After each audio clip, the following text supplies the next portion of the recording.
dapat pula kita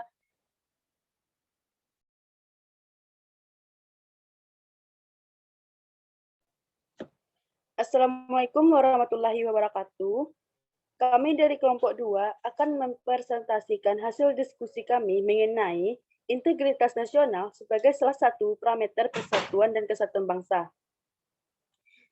Baiklah, sebelumnya izinkan saya selaku moderator untuk memperkenalkan anggota kelompok 2.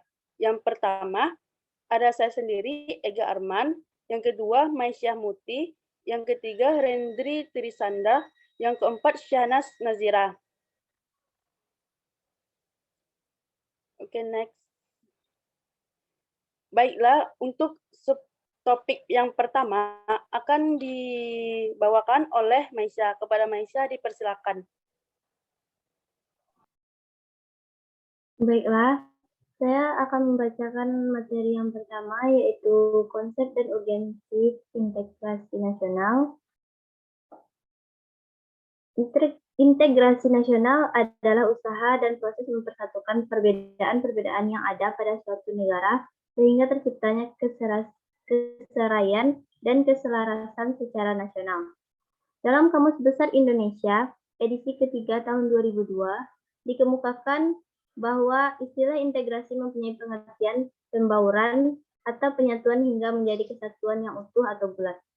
Sedangkan istilah nasional mempunyai pengertian pertama bersifat kebangsaan, kedua berkenaan atau berasal dari bangsa sendiri, ketiga meliputi suatu bangsa, misalnya cita-cita nasional, tarian nasional, perusahaan nasional, dan sebagainya. Next. Sunyono Usman menyatakan bahwa suatu kelompok masyarakat dapat terintegrasi apabila masyarakat dapat menemukan dan menyepakati nilai-nilai fundamental yang dapat dijadikan rujukan bersama. Kedua, masyarakat terhimpun dalam unit sosial sekaligus memiliki cross-cutting affiliation atau anggota dari berbagai kesatuan sosial sehingga menghasilkan cross-cutting loyalty atau loyalitas ganda dari anggota masyarakat terhadap berbagai kesatuan sosial. Dan ketiga, masyarakat berada di atas saling ketergantungan di antara unit-unit sosial yang terhimpun di dalamnya dalam pemenuhan kebutuhan ekonomi. Next. Berikutnya, alasan pentingnya integrasi nasional. Menurut Myron Weiner dalam Surbakti, dalam negara merdeka, faktor pemerintah yang berkeabsahan atau legitimate merupakan hal penting bagi pembentukan negara bangsa. Hal ini disebabkan tujuan negara hanya akan dapat dicapai apabila terdapat suatu pemerintah yang mampu menggerakkan dan mengarahkan seluruh potensi masyarakat agar mau bersatu dan bekerja sama. Kemampuan ini tidak hanya dapat dijalankan melalui kewenangan menggunakan kekuasaan fisik yang sah, tetapi juga persetujuan dan dukungan rakyatnya terhadap pemerintahan itu. Next.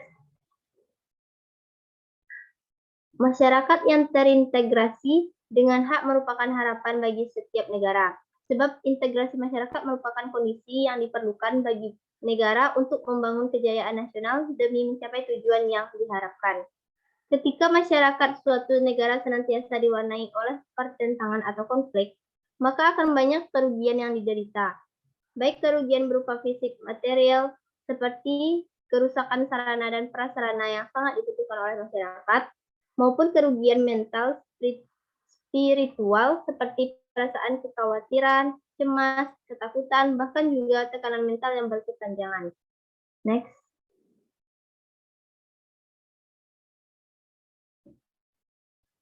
Berikut materi tentang sumber historis, sosiologis, dan politis tentang integrasi nasional. Yang pertama, perkembangan sejarah integrasi di Indonesia. Menurut Suroyo, ternyata sejarah menjelaskan bangsa kita sudah mengalami pembangunan integrasi sebelum bernegara Indonesia yang merdeka. Menurutnya, ada 3 model integrasi dalam sejarah perkembangan integrasi di Indonesia, yakni Pertama, model integrasi Imperium Majapahit. Yang kedua, model integrasi kolonial. Yang ketiga, model integrasi nasional Indonesia. Next. Yang kedua adalah pengembangan integrasi di Indonesia. Howard Wright-Dean dalam Muhaimin dan Colin Max Andrew menyebut ada 5 pendekatan atau cara bagaimana para pemimpin politik mengembangkan integrasi bangsa.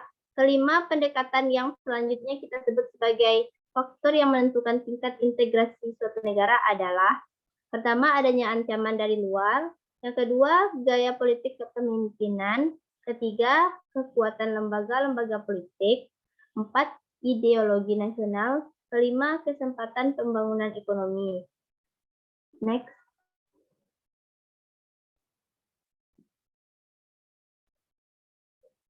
Sunyoto Usman menyatakan bahwa suatu kelompok masyarakat dapat terintegrasi apabila: pertama, masyarakat dapat menemukan dan menyepakati nilai-nilai fundamental yang dapat dijadikan rujukan bersama.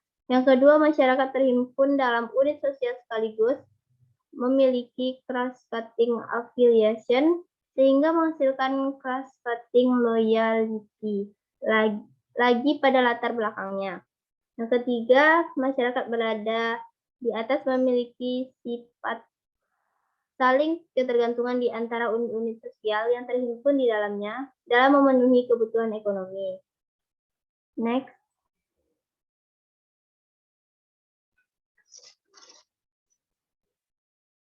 Berikutnya adalah tentang argumen tentang dinamika dan tantangan integrasi nasional. Dinamika integrasi nasional di Indonesia sejak kita bernegara tahun 1945, upaya membangun integrasi secara terus-menerus dilakukan. Dinamika itu bisa kita contohkan peristiwa integrasi berdasarkan 5 jenis integrasi sebagai berikut.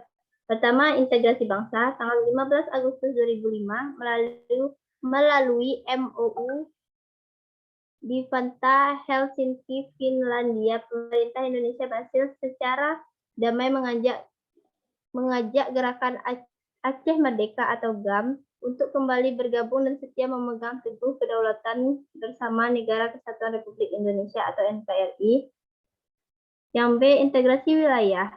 Melalui Deklarasi Juanda tanggal 13 Desember 1957, pemerintah Indonesia mengumumkan kedaulatan wilayah Indonesia, yakni lebar laut, tutorialitas seluas 12 mil diukur dari garis yang menghubungkan titik-titik ujung yang terluar pada pulau-pulau negara Indonesia.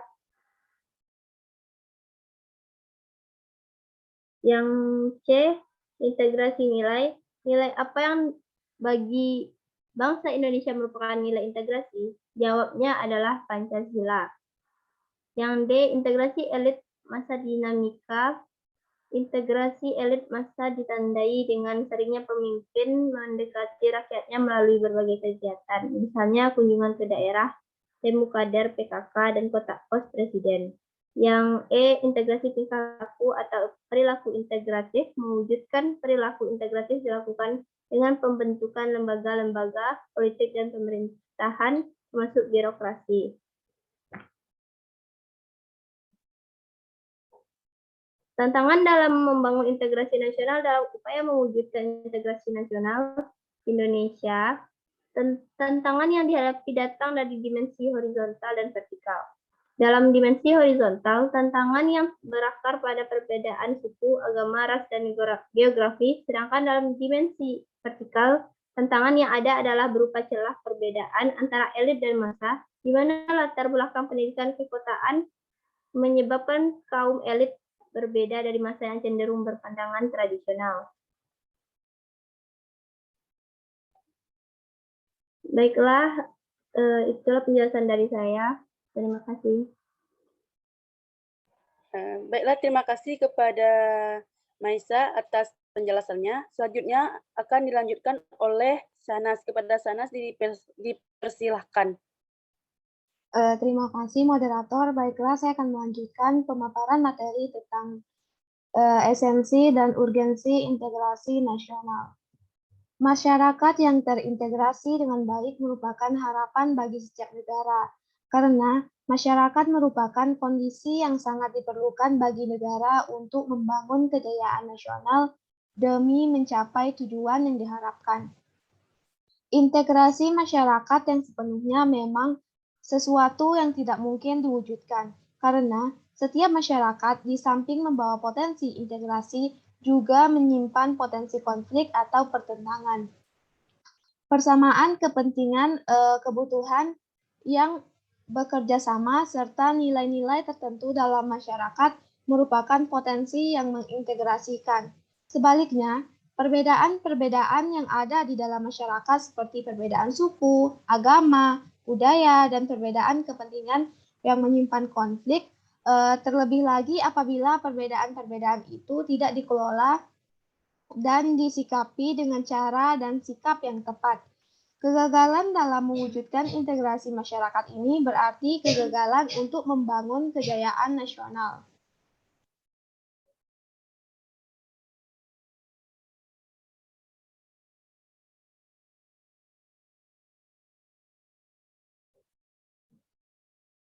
Simpulan integrasi nasional.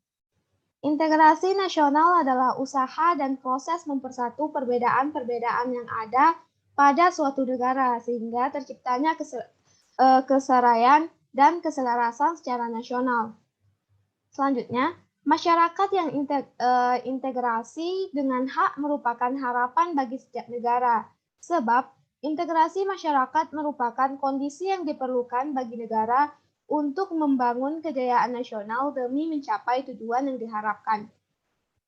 Selanjutnya, masyarakat yang terintegrasi dengan hak merupakan harapan bagi setiap negara, sebab integrasi masyarakat merupakan kondisi yang diperlukan bagi negara untuk membangun kejayaan nasional demi mencapai tujuan yang diharapkan.